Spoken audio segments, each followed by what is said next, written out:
All right, let's talk about it.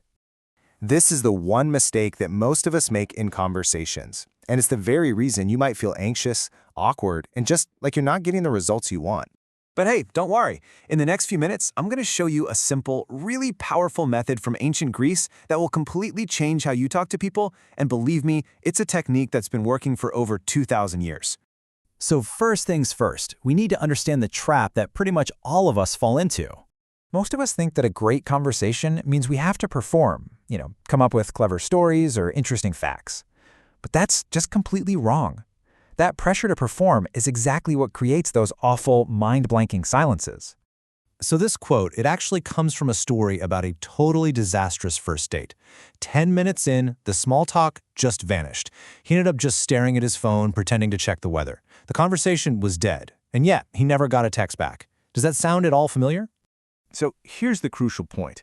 The problem was never about running out of things to say. The problem was being stuck in his own head, scrambling around trying to invent something interesting about himself instead of just listening. Okay, but this is where it gets really interesting. The solution comes from a super unlikely source, ancient Greece. I want you to meet Socrates. Around 470 BC, he was born. And, well, he was widely considered the ugliest man in Athens. By the time he was 30, he had no money, no status, no looks, a total nobody. But he had one skill that nobody else did. He knew how to make people talk. And within a decade, the most powerful generals, politicians, and aristocrats were all competing for his time. So how'd he do it? He used a method he called the Aulentius, which pretty much translates to the pull. Instead of trying to be interesting himself, he would just lock on to one small detail someone mentioned and simply pull on that thread. For instance, a merchant mentions fish. Socrates asks how he judges the quality. And suddenly, the merchant is talking for an hour. And this just brilliantly shows the mindset shift. See, most of us are constantly scanning our own minds for our next line. Socrates did the exact opposite.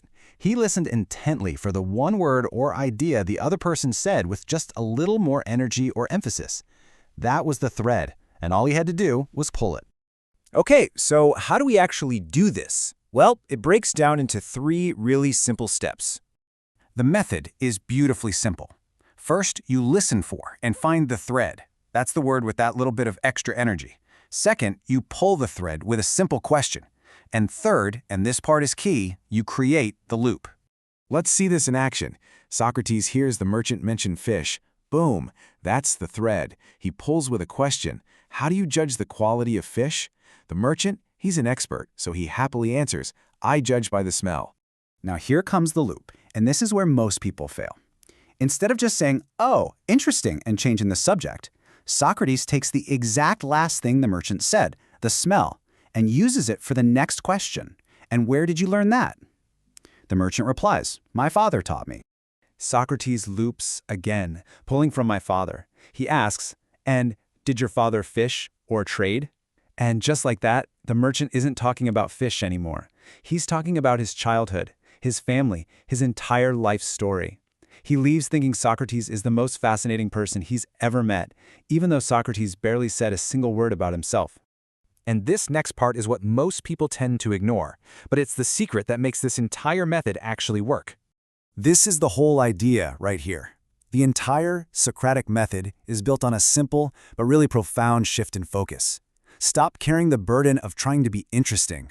Just let it go. Instead, become genuinely interested in the person in front of you. This one mindset shift can change absolutely everything. You never ever have to worry about running out of things to say because the other person is the source material. They have a whole life, experiences, memories, passions that you know nothing about. Your only job is to be curious enough to explore it. So let's just recap real quick. Avoid the trap of trying to be interesting. Use the method, find the thread, pull it with a question, and loop the conversation. And adopt the master's mindset. Genuinely be interested. If you actually apply this, you won't just get better at small talk. I'm telling you, you will fundamentally transform how you connect with people. You will never stare at your phone on a date or in a meeting ever again. So the only question left is, what conversation are you going to transform first?